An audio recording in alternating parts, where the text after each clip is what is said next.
लोगों का देखने का विषय है परमेश्वर अपरिवर्तन।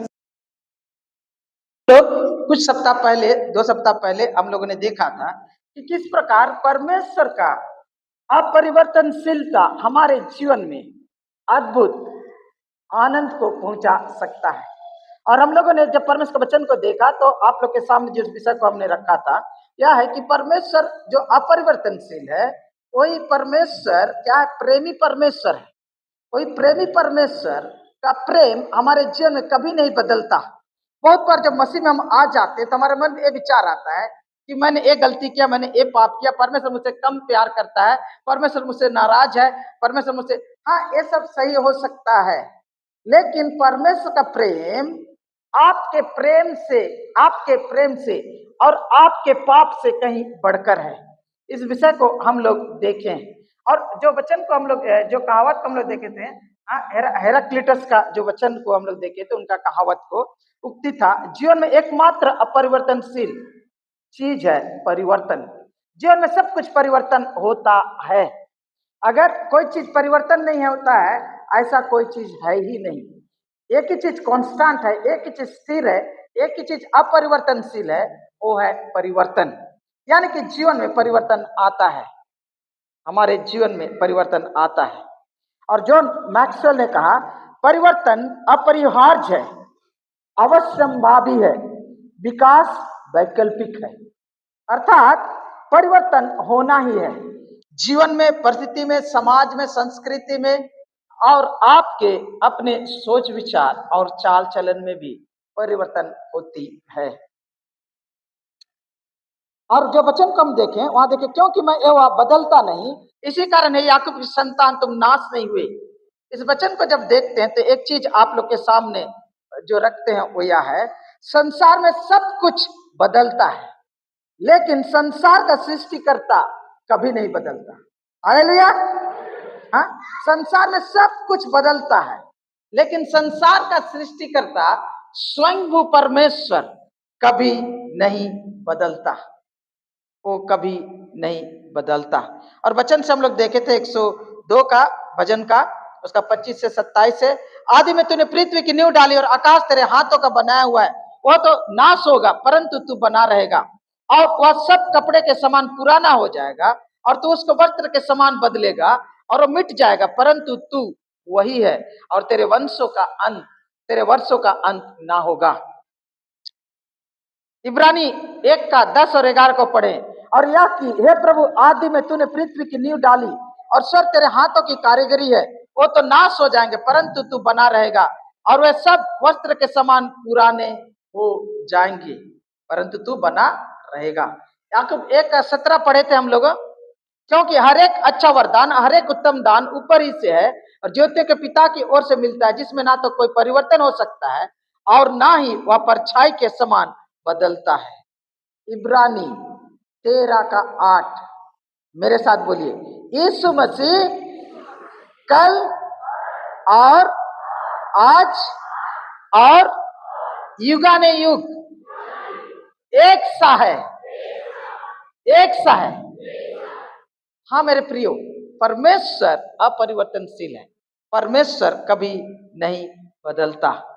और इन सब बातों को जब हम लोग देख रहे थे तो आपके सामने जो सवाल हम आप लोग के सामने रखना चाहते हैं वो है कि जब दुनिया बदल रहा है तो हम क्या करें? इस बदलती व अस्थायी दुनिया में हम किस पर भरोसा करें? दुनिया तो बदल रही है, लोग बदल रहे, समाज बदल रहा, परिस्थिति बदल रहा, इकोनॉमी बदल रहा, समाज के नैतिकता बदल रही है। हाँ, वरन हमारे धरातल के हमारे पैर के नीचे जमीन खिसकने सी दशा है, इतना परिवर्तन हो रहा है। इस बदलती व अस्थायी दुनिया में हम किस पर भरोसा करें? अपने जीवन का निर्माण किस पर करें? क्या या किसे अपने जीवन का आधार बनाएं? क्या या किसे अपने जीवन का बुनियाद बनाएं जिससे हम अपने जीवन का निर्माण कर सकें? कौन है जिस पर आप आंख मूंद कर भरोसा कर सकते हैं? और वो है सिर्फ और सिर्फ परमेश्वर। यहां पढ़ते हैं क्योंकि मैं यह बदलता नहीं, इसी कारण है याकूब की संतान तुम नाश नहीं हुए। इसका मतलब क्या हुआ? इसका मतलब यह है कि परमेश्वर अपने स्वभाव में, परमेश्वर अपने चरित्र में कभी नहीं बदलता। और निर्गमन का पुस्तक 36 का 6 से 7 को आप लोग के सामने हम रखना चाहते हैं। इस वचन को जब पढ़ेंगे तो आप पाइएगा कि यहां लिखा हुआ है, पढ़ेगा कोई पढ़ दीजिएगा निर्गमन का 34 का 6 से 7 को।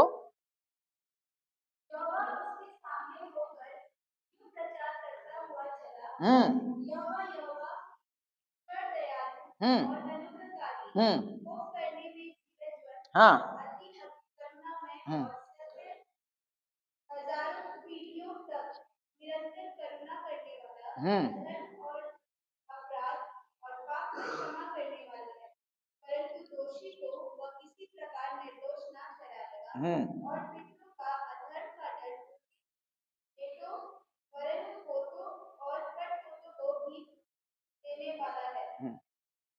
यहां पढ़ेंगे तो पाएंगे कि परमेश्वर जब मूसा को अपना महिमा के बारे दिखा रहा है, तो परमेश्वर अपने बारे में त्रिएक परमेश्वर प्रचार करते हुए बोल रहा है, यहोवा परमेश्वर दयालु और अनुग्रहकारी और कोप करने में धीरजवत और अति करुणामय और सत्य और हजारों पीढ़ियों तक निरंतर करुणा करने वाला, अधर्म और अपराध और पाप को क्षमा करने वाला है, परंतु दोषी को वह किसी प्रकार से निर्दोष ना ठहराएगा। वो पितरों के अधर्म का दंड उनके बेटों, परम पोतों और परपोतों को भी देने वाला है। जब इस वचन को हम लोग पढ़ रहे हैं तो हम लोग देखते हैं कि परमेश्वर क्या है? दयालु है, परमेश्वर अनुग्रहकारी है, परमेश्वर धीरजवंत है, परमेश्वर अति करुणामय है, और बोलता है वो हजारों पीढ़ियों तक करुणा करने वाला, अधर्म अपराध और पाप को क्षमा करने वाला है। तो इस वचन को जब हम पढ़ते हैं और मलाकी का पुस्तक 3 का 6 को पढ़ते हैं तो हम लोग पाते हैं कि परमेश्वर कभी नहीं बदलता। अर्थात अगर परमेश्वर पुराना नियम में ऐलान कर रहा कि मैं दयालु हूं, तो उस समय दयालु था, अभी भी वो दयालु है और सदा काल तक भी वो दयालु रहेगा। अगर पुराना नियम परमेश्वर बोल रहा कि मैं अनुग्रहकारी हूं, तो अब भी परमेश्वर अनुग्रहकारी है और सदा तक अनुग्रहकारी रहेगा। परमेश्वर धीरजवंत था, धीरजवंत है और धीरजवंत बना रहेगा। परमेश्वर अति करुणामय था, है और अति करुणामय बना रहेगा। परमेश्वर करुणा करने वाला है, परमेश्वर अधर्म अपराध और पाप को क्षमा करने वाला है। अर्थात परमेश्वर का स्वभाव जो था है वो कभी नहीं बदलेगा।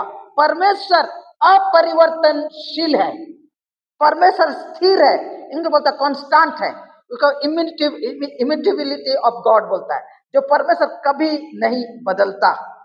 जब इस वचन को हम लोग देख रहे हैं, हमारे लिए इससे क्या अर्थ रहता है, इससे हम क्या सीख सकते हैं, इससे हम लोग क्या जान सकते हैं? आप लोग के सामने यहाँ जो शब्द है हेशेद, अति करुणामय, जो परमेश्वर का वचन लिखा हुआ है करुणामय, वो इब्रानी शब्द है हेशेद और खेशेद भी बोलते हैं। दो अनुवाद उसका, दो तरह से उसका उच्चारण किया जाता है, कोई हेशेद बोलता है, कोई खेशेद बोलते हैं। और यहाँ जो करुणामय शब्द हेशेद शब्द, उसका मतलब होता है, संक्षिप्त में अगर कहें तो उसका मतलब है वफादार प्रेम, अर्थात प्रेम में दया। क्या? वफादार प्रेम और प्रेम में दया। और इस वचन को जब हम लोग पढ़ते हैं तो हम लोग को हिंदी में उसका अनुवाद किया अति करुणामय, इंग्लिश में उसको बोलता है लविंग काइंडनेस। उसके लिए सही शब्द नहीं मिलता। लव मतलब जानते प्रेम, काइंडनेस मतलब दया या करुणा। यहाँ इंग्लिश में उसके लिए अच्छा शब्द नहीं मिला तो उन्होंने क्या लविंग काइंडनेस लिखा हुआ, तो लविंग काइंडनेस। और वही चीज यहाँ वफादार प्रेम, ऐसा प्रेम जो कभी धोखा नहीं देता, ऐसा प्रेम जो निरंतर स्थिर रहता है, ऐसा प्रेम जो परिस्थिति के अनुसार नहीं बदलता। समझ में आ रहा?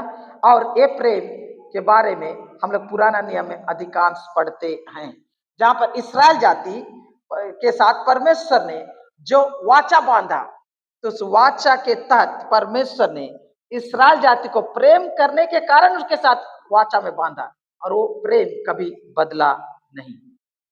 आइए हम लोग अति करुणामय शब्द हम लोगों ने सुना, और परमेश्वर करुणामय है, पाप अपराध और अधर्म को क्षमा करने वाला है। करुणा का अर्थ क्या होता है? हम लोग बाइबल में बहुत बार पढ़े हैं, करुणा करुणा। हाँ, दया मतलब समझते हैं आप लोग ज्यादातर लोग ना, दूसरे के दुख और दर्द को, जिसके पीड़ा को देखने से हमारे अंदर कुछ होता है ना। उनके दर्द को हम लोग एहसास कर सकते हैं, उनके पीड़ा को हम एहसास कर सकते हैं। अंदर से हमारा हृदय पसीजता है, नरम होता है, कोमल होता है, और कभी कभी रो भी पड़ता है ना। हाँ, हम उससे विचलित हो जाते हैं, व्यथित हो जाते हैं। हाँ, उस पर दया आ गई, उस पर दया आ रहा है। हाँ हाँ, इसके अंदर दया माया नहीं है। इस शब्द को जब सुनते हैं तो हम लोग समझते हैं कि दया क्या है।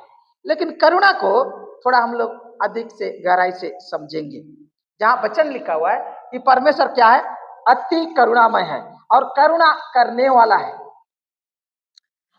जब इस वचन को पढ़ेंगे तो हम लोग पाएंगे कि परमेश्वर अगर करुणामय है तो करुणा का अर्थ है किसी गंभीर जरूरतमंद व्यक्ति के प्रति दया या चिंता दिखाना। क्या करुणा का अर्थ क्या होता है? कोई व्यक्ति जरूरतमंद है, कितना जरूरतमंद है? गंभीर रूप से जरूरतमंद है, उस व्यक्ति के प्रति दया या चिंता दिखाने को बोलता है करुणा। या दूसरे अर्थ में दुखी लोगों की मदद करना। क्या करना? दुखी लोगों की मदद करना को क्या बोला जाता है? करुणा। दुखी लोगों को राहत पहुंचाना को कहा जाता है करुणा। दया और करुणा दोनों एक नहीं है, याद रखिएगा। यह मुख्य विचार यह है कि करुणा उन लोगों पर ध्यान देती है जो दुख में है। करुणा उन लोगों पर ध्यान देती है जो दुख में है। दया हमें लग सकता है, उनको देखकर दया आती है, उनका देखकर तरस आता है ना। उनके दर्द को महसूस कर सकता है, कितनों का आंसू आ जाता है। लेकिन बहुत बार दया सिर्फ फीलिंग में रह जाता है, एहसास में रह जाता है, भावना में रह जाता है और हृदय में ही रह जाता है। लेकिन करुणा लोगों के दुख और दर्द को खाली एहसास नहीं करता, वरन वो क्रिया के रूप में अपने आप को प्रकट करता है। दया खाली भावना जज्बात नहीं है, ये एहसास नहीं है, वरन करुणा कर्म के द्वारा प्रकट होता है। इसीलिए इसका अर्थ को जब हम समझा रहे हैं तो क्या बोलता है? किसी गंभीर जरूरतमंद व्यक्ति के प्रति दया या चिंता दिखाना, या दुखी लोगों की क्या करना? मदद करना। खाली दुखी के दुख को अनुभव नहीं करना, वरन उसको मदद करना। दुखी लोगों को राहत पहुंचाना, इंग्लिश बोलता है रिलीफ। उनके पीड़ा को कम करने के लिए आपसे यथासंभव जो हो सकता आप करते हैं, तो वो करुणा होता है। करुणा सिर्फ दिल की गहराई में नहीं दूसरे के पीड़ा को अनुभव नहीं करता, वरन उस पीड़ा को दूर करने के लिए क्रियाशील रूप से अपने आप को व्यक्त करता है। ये जो हेसेद, जो प्रेम है, जिसको अनुवाद किया गया करुणामय परमेश्वर, हमारा परमेश्वर, हाँ, अति करुणामय परमेश्वर, थोड़ा नहीं, अति करुणामय परमेश्वर जो शब्द देता है हेसेद, ये इसका अर्थ क्या हुआ? निरंतर और बिना शर्त। ध्यान से सुनिए, निरंतर, कभी नहीं बदलने वाला। आज बात नहीं करेगा, कल बात करेगा, आज नाराज हो गया, कल ऐसा नहीं, निरंतर और बिना शर्त। ध्यान से सुनिए, अनकंडीशनल, निरंतर और बिना शर्त कोमलता, दयालुता और करुणा, ये हेसेद शब्द का अर्थ है। समझ मारा? हेसेद शब्द का होता है निरंतर और बिना शर्त के दयालुता और करुणा दिखाना। अर्थात परमेश्वर हमारे प्रति, इस्राएल जाति के प्रति, और परमेश्वर मानव जाति के प्रति निरंतर और बिना शर्त कोमलता और दयालुता और करुणा दिखाने के लिए तत्पर रहता है। एक ऐसा रिश्ता जिसमें परमेश्वर प्रेम और दया के साथ मनुष्य की तलाश करता है। प्रेम और दया के साथ मनुष्य की तलाश करता है। यानी कि हेसेद जो है, जिसको अनुवाद किया गया अति करुणामय, ये दो भावनाओं से जुड़ा हुआ है। एक क्या है? प्रेम, और क्या? दया। समझ मारा? प्रेम और दया जब दोनों मिल जाता है तो परमेश्वर को करुणामय काम करने के लिए प्रेरित करता है। और वही बात यहाँ पर लिखा गया कि परमेश्वर हमारा क्या है? करुणामय परमेश्वर है। ना करुणामय, बाइबल बोलता है अति करुणामय, अति प्रेम और दया से भरा हुआ परमेश्वर, जो आपके और हमारे पीड़ा को देखकर दूर करने की प्रयास करता है। बहुत बार हमारे आज इस विषय को जब मैं रख रहा हूं तो मैं आप लोग के सामने बताना चाहता हूं। बहुत लोग जब पुराना नियम को पढ़ते हैं और नया नियम को पढ़ते हैं तो बोलते हैं पुराना नियम में परमेश्वर बहुत कठोर था, परमेश्वर बहुत न्यायी था, तुरंत वो दंड देता था। और पुराना नियम का परमेश्वर और नया नियम का परमेश्वर अलग है। नया नियम में परमेश्वर क्या है? प्रेमी है। पुराना नियम में परमेश्वर क्या है? हाँ, खड़ूस हेडमास्टर। हम लोग का चित्र ऐसा है। बाइबल को ठीक से नहीं पढ़ने के कारण हम लोग सोचते हैं कि पुराना नियम का परमेश्वर अलग है और नया नियम का परमेश्वर अलग है, क्योंकि नया नियम में अधिक प्रेम के बारे में बातचीत करता है और पुराना नियम में प्रेम के बारे में ज्यादा कुछ नहीं पाया जाता है। लेकिन अगर शास्त्र को अच्छी तरह अध्ययन करेंगे तो आप पाएंगे कि परमेश्वर इस्राएल जाति से कौन सा प्रेम से प्रेम करता था? हेसेद प्रेम से प्रेम करता था। हेसेद प्रेम से प्रेम करता था।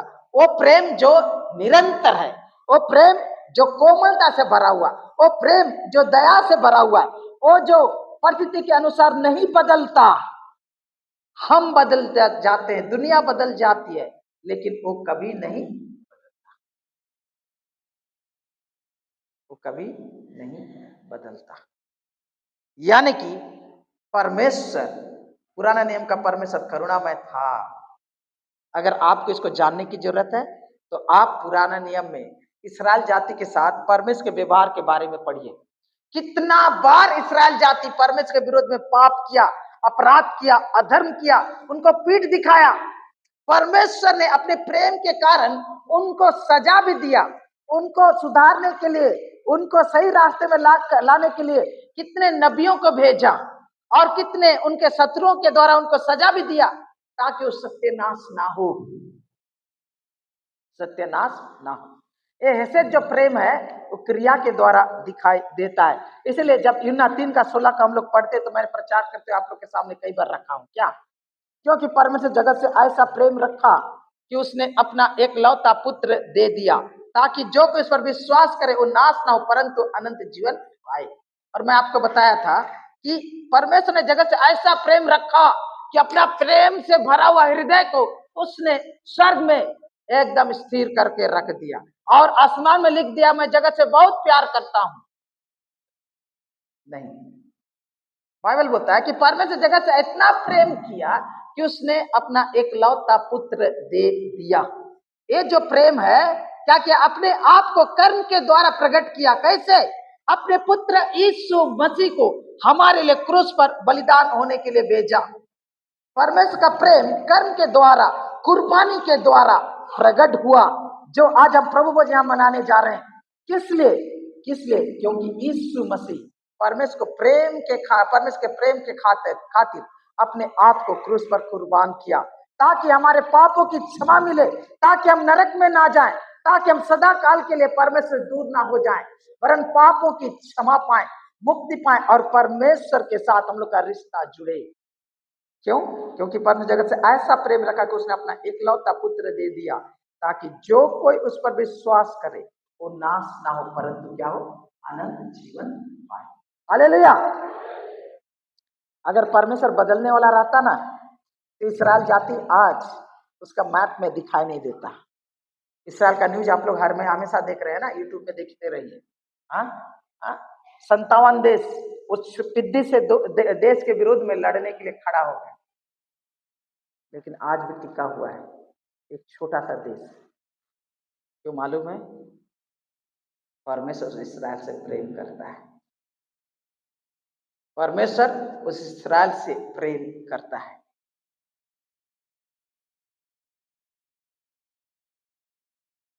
इसीलिए आज मैं आपको बताना चाहता हूं कि हमारा परमेश्वर अगर करुणामय है तो कितना करुणामय है। उसका करुणा कैसे दिखाई देता है? देखिए मेरे प्रियो, वो अधर्म को, वो अपराध को और पाप को क्षमा करने वाला है। क्या बोलता है? वो निरंतर करुणा करने वाला, अधर्म, अपराध और पाप को क्षमा करने वाला परमेश्वर है। आज यहाँ पर प्रभु भोज मना रहे हैं। एक क्या बात को दिखाता कि यीशु मसीह हमारे पाप, हमारे अपराध, हमारे अधर्म को क्षमा करने के लिए क्या किया? अपने आप को क्रूस पर कुर्बान किया। इफिसियों 1:7 कहता है, उसमें उसके लहू के द्वारा छुटकारा अर्थात पापों की क्षमा प्राप्त होती है। किसमें? यीशु मसीह में। यीशु मसीह के लहू के द्वारा छुटकारा अर्थात पापों की क्षमा प्राप्त होती है। और मेरा प्रिय वचन जो है पहला पत्रस 1:18 में और 19 में हम लोग पाते हैं, क्योंकि तुम्हारा छुटकारा चांदी सोने अर्थात नाशवान वस्तुओं के द्वारा नहीं, परंतु निर्दोष और निष्कलंक में यीशु के बहुमूल्य लहू के द्वारा हुआ। हालेलुया। क्यों? परमेश्वर क्या है? करुणामय है। और परमेश्वर ने, जो करुणामय परमेश्वर जानता है कि हम सब पापी हैं, हम पाप के कारण नरक का हकदार हैं, लेकिन उसकी करुणा ने हमारे इस दशा को देखकर हमारे दर्द को, हमारे पीड़ा को, हमारे परेशानी को, हमारे असहायता को, आशाहीनता को जब उसने देखा, तो हमें पाप से, श्राप से, अपराध से, अधर्म से छुटकारा देने के लिए अपने पुत्र के संसार में भेजा, जो हमारे लिए अपने आप को क्रूस पर कुर्बान किया। परमेश्वर बदलता नहीं। वो आज से 4000 साल पहले जिस प्रकार इस्राएल जाति के अधर्म को क्षमा किया, उनके अपराध को क्षमा किया, उनके पाप को क्षमा किया, आज भी संसार के प्रत्येक व्यक्ति के लिए वो पाप, अपराध और अधर्म को क्षमा करना चाहता है। इंसान, अभी कुंभ मेला चल रहा है, और हम कल कहीं पर वचन सुनाने गए थे, वहां पर भी हम सुने, तो इतना लाख नहीं, इतना करोड़ लोग जा रहे हैं। किस लिए जा रहे हैं? किस लिए जा रहे हैं? अपने गुनाहों को धुलवाने के लिए, अपने पापों को मिटाने के लिए वहां स्नान कर रहे हैं, ताकि उनका पाप और अपराध मिट जाए। है ना? लोग इसी की तलाश में हैं, और कितने वहां मर मिट रहे हैं, है ना? क्या मन मर मिट रहे। लेकिन पूछने की जरूरत है। वहां से स्नान करके जब मैं लौट कर आऊंगा, तो मैं एक दूसरा भाई को देखूंगा, दूसरा बहन को देखूंगा, जिसका पाप, अपराध और अधर्म क्षमा हुआ। क्या मेरे पाप का बोझ जो मेरे विवेक में है, मेरे आत्मा में मिट जाएगा, दूर हो जाएगा, धुल जाएगा?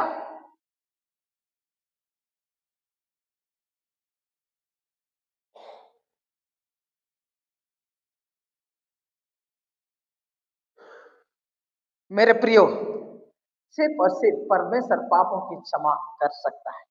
यहाँ 3 शब्द है मेरे प्रियो, और तीनों का अलग अलग अर्थ है। मैं आपको आज बताना चाहूंगा। यहाँ क्या बोलता है? अधर्म, अपराध और क्षमा। यहाँ बड़ा से लेकर छोटा है। यहाँ पर पाप वो होता है जो इंसान के द्वारा हो जाता है। अधर्म का काम, नियम का तोड़ना, परमेश्वर की इच्छा के खिलाफ अगर कोई व्यक्ति करता है बिना प्लानिंग के, हम पापी हैं। हम में से प्रत्येक, हम इंसान शरीर में रहते हैं, हमारे द्वारा पाप होता है, हम पाप करते हैं। समझ में आ रहा है? हमारे द्वारा पाप होता है। हम लोग नियम, परमेश्वर के जो मानक है, उससे हम चूक जाते हैं। लेकिन अपराध क्या है? अपराध वो है जब आप जानते हैं कि गलत है, और आप जानते हैं कि इसका अंजाम भी है, लेकिन आप जानबूझकर जब नियम को तोड़ते हैं, जानबूझकर उस पाप को जब करते हैं, तो उसे अपराध कहा जाता है। ये लोग सियाना लोग हैं, ये लोग जानते हैं कि ये गलत है, ये लोग जानते हैं कि ये कर्म जो है जानबूझकर किया गया पाप और गुनाह को अधर्म, अपराध कहा जाता है। अपराधी, गलती से हुआ वो पाप है, अपराध जानबूझकर किया जाता है। लेकिन जब पाप और अपराध को इंसान बार बार लगातार करते रहता है, ताकि वो उसका जीवन का एक हिस्सा बन जाता है, बोलता है रिठिया जाता है, उनके शरीर, उनका जीवन का स्वभाव बन जाता है, तो उससे कहते हैं अधर्म। उसे क्या कहते हैं? अधर्म। इसको इब्रानी भाषा में कहा जाता है एवन। एवन एवन जो शब्द है उसका मतलब होता है, जिसको बाइबल में, हमारा हिंदी बाइबल में उसका दूसरा अर्थ भी दिया है, कुटिलता। अगर हम लोग बोले, क्या बोले, टेढ़ा आदमी, सुने नाम सुने, टेढ़ा आदमी। हाँ, यानी कि अधर्म क्या हमारे शरीर, हमारे जीवन का एक स्वभाव बन जाता है, और हम लोग का डीएनए लेवल में, हमारे मानसिक और प्राणिक लेवल में हम लोग को टेढ़ा कर देता है। और टेढ़ा वाला पेड़ को अब जितना भी सीधा करके खड़ा कीजिए, टेढ़ा वाला चेयर को जितना भी सीधा करके खड़ा कीजिए, टेढ़ा ही होगा। समझ में आ रहा? हाँ? अर्थात हम लोग अपने आप को पाप और अपराध करने से रोक नहीं सकते, क्योंकि वो हमारे अंदर क्या हो गया, हाँ, बस गया है। अधर्म वो चीज है, और अधर्म जो है वो श्राप को लेकर आता है, और क्या करता है, एक पीढ़ी से पीढ़ी तक आगे को भी बढ़ता है। जैसे हाँ, हम लोग जानते हैं, किसी को हार्ट का बीमारी था, उसका बेटा को भी हार्ट का बीमारी, उसका शुगर का था तो इसको भी शुगर का बीमारी, उसका डायबिटीज था, उसको भी ऐसा होने लगा है। तो हम लोग बोलते हैं क्या, डीएनए में से पास हो गया। हम लोग जानते हैं ऐसा, है ना। पिताजी का आंख भूरा था तो बेटा और बेटी का भी आंख भूरा है, ठीक है। आप लोग जानते हैं, नाक नक्श को जैसे जानते हैं डीएनए लेवल में पास होता है। उसी प्रकार अपराध नहीं, अधर्म के बारे में कर रहे हैं। अपराध, जब एक व्यक्ति अपराध, अधर्म में जब एक व्यक्ति जीता है तो उनका प्रभाव उनके आने वाले पीढ़ी में भी ट्रांसफर होता है, जिसे हम लोग श्राप के रूप में जानते हैं, जिसे हम लोग श्राप के रूप में जानते हैं। इसीलिए यहां पर लिखा, देखिए, क्षमा करने वाले परंतु दोषी को किसी प्रकार से निर्दोष ना ठहराएगा। और पितरों का अधर्म, क्या बोलता है, पितरों का अधर्म उनके बेटों को, उनके पोतों को और उनके परपोतों को भी देने वाला है। कैसा परमेश्वर है बाप रे। इसने पाप किया, इसका बेटा को भी सजा मिल रहा, उसका पोता को भी सजा मिल रहा, उनके परपोता को भी सजा मिल रहा, 4 पीढ़ी सजा पा रहा। इसलिए भैया, इसलिए क्योंकि अधर्म का प्रभाव बेटे पर भी पड़ेगा, पोता पर भी पड़ेगा और परपोता पर भी पड़ेगा। समझ मारा? हाँ? जैसे मैं पिछले सप्ताह दारू के ऊपर प्रचार कर रहा था, वचन से सिखा रहा था। हाँ, हम लोग पाते हैं कि जब एक व्यक्ति नशेड़ी बन जाता है तो उसका जिंदगी तो बर्बाद होता है, उनकी पत्नी का जिंदगी तो बर्बाद होता है, उनके बाल बच्चों का भी जिंदगी बर्बाद होता है। वो लोग पढ़ने लिखने नहीं सकते हैं, जीवन में अच्छे जिंदगी नहीं जी सकते हैं, उनका चरित्र खराब हो जाता है, उनका जिंदगी दुखी रहता है, और घर परिवार में कलह अशांति रहती है। वो लोग एक नरक में ही जीते हैं। पति का जिंदगी तो, पत्नी का जिंदगी तो गया ही, बच्चों का जिंदगी भी बर्बाद हुआ। और इसलिए कि उनका जिंदगी बर्बाद हुआ, उनका आने वाला पीढ़ी भी निश्चित रूप से इस पिताजी के पियक्कड़पन का असर भोगेगा। समझ में आ रहा है? हाँ, इसीलिए यहां लिखा हुआ है कि परमेश्वर कैसा ऐसा करता है, इसने पाप किया, इसका बेटा, पोता और उसको परपोता को भी दंड मिल रहा है, क्योंकि अधर्म डीएनए के कैरेक्टर की तरह एक पीढ़ी से दूसरा पीढ़ी श्राप के रूप में राज होते। मेरे प्रियो, लेकिन परमेश्वर का वचन ये बताता है, चाहे वो पाप हो, चाहे वो अपराध हो, चाहे वो अधर्म हो, चाहे वो श्राप हो, इन सब को क्षमा करने के लिए, इन सब से हमको छुटकारा देने के लिए यीशु मसीह क्रूस पर अपने आप को कुर्बान किया। मृत्यु का पुस्तक 3 अध्याय उसका 13 पद से, मसीह ने जो हमारे लिए शपित बना, हमें मोल लेकर व्यवस्था के श्राप से छुड़ाया, क्योंकि लिखा है, जो कोई काट पर लटकाया जाता है वह शपित है। या इसलिए हुआ कि अब्राहम की आशीष मसीह यीशु में अन्य जातियों तक पहुंचे, विश्वास के द्वारा उस आत्मा को प्राप्त करे जिसकी प्रतिज्ञा हुई है। आपको खाली पहला हिस्सा को समझाने का प्रयास करेंगे। मसीह ने जो हमारे लिए क्या बना, शपित बना, और हमें मोल लेकर व्यवस्था के श्राप से क्या किया, छुड़ाया। हालेलुया। यानी कि पाप, अपराध और अधर्म का जो असर हमारे जीवन में पड़ता श्राप के रूप में, उस श्राप को यीशु मसीह अपने ऊपर ले लिया। और इसलिए आज हमारे जीवन में हम श्राप से छुटकारा पा सकते हैं, पाप से छुटकारा पा सकते हैं, अपराध से छुटकारा पा सकते हैं, अधर्म से छुटकारा प्राप्त कर सकते हैं। वो इसलिए क्योंकि परमेश्वर क्या है, अति करुणामय परमेश्वर है। वो इतना करुणामय है कि आप जितना भी पाप अपराध और अधर्म किए, अगर आप उसके पास आते हैं, अपने पापों को कबूल करते हैं, परमेश्वर आपको क्षमा प्रदान करेगा। पहला यूहन्ना उसका 1:9 को हम लोग पढ़ेंगे। पहला यूहन्ना उसका 1:9 को पढ़ेंगे। 7 को भी पढ़ दीजिएगा और 9 को भी पढ़िएगा। समय हो रहा है इसलिए यहीं पर समाप्त करेंगे हम लोग। हाँ, वह ज्योति में है। हम्म हम्म हम्म हम्म और उसके पुत्र, परमेश्वर का पुत्र यीशु मसीह का लहू हमें क्या बोलता है? समस्त पापों से, सब पापों से क्या करता है? शुद्ध करता है। क्या शुद्ध करता है? नदी का पानी नहीं पियो, दूध नहीं, गाय और बकरे का लहू नहीं, भेड़ और बकरे का लहू नहीं, वरन यीशु का लहू हमें सब पापों से क्या करता है? शुद्ध करता है। हालेलुया। आगे पढ़िए 9 पद। हम्म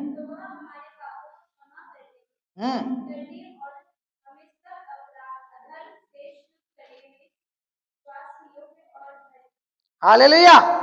देखिए यहाँ वचन क्या बोलता है?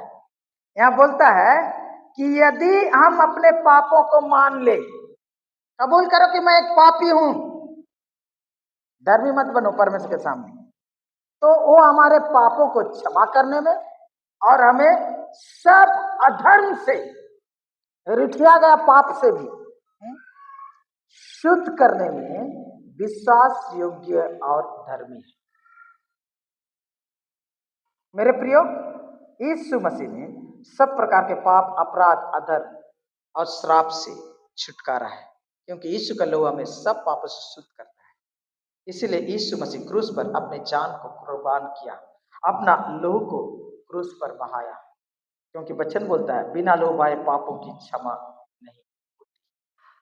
और इसीलिए यीशु मसीह क्रूस पर अपना लहू बहाया, और उसी को याद करके आज हम लोग प्रभु भोज ले रहे हैं।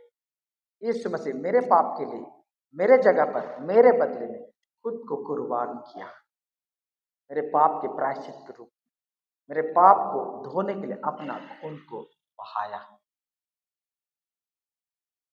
इसलिए आइए हम सरों को झुकाएं, आंखों को बंद करें, इसमें प्रभु भोज के लिए अपने आप को तैयार करें।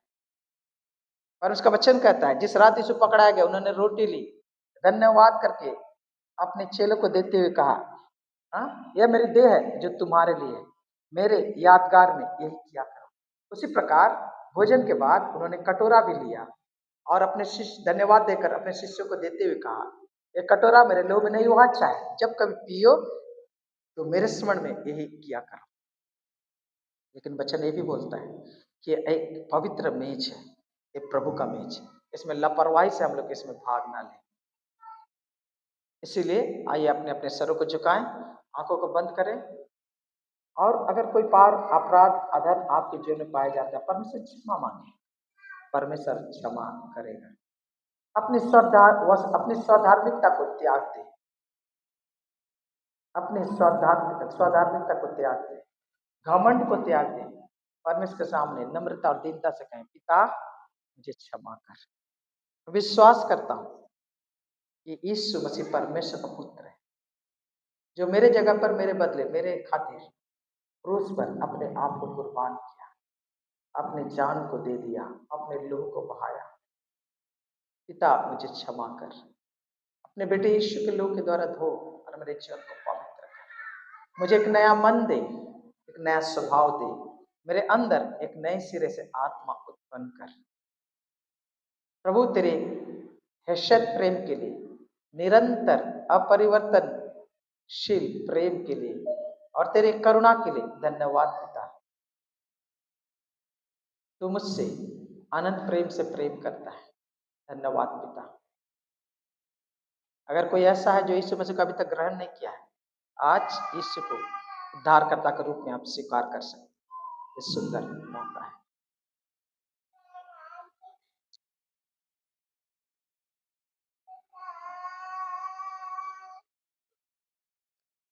पिता, इस समय तेरे वचन के अनुसार हम जब तेरे अपने पापों को कबूल कर रहे हैं मुंह खोलकर, तो तू सुन और क्षमा कर।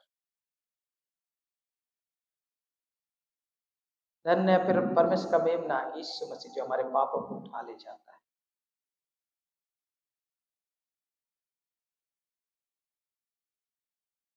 धन्यवाद प्रभु यीशु तेरे असीम प्रेम के लिए, तेरे कुर्बानी के लिए।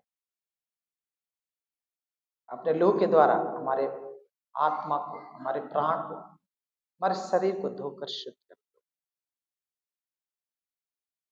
यीशु के नाम में।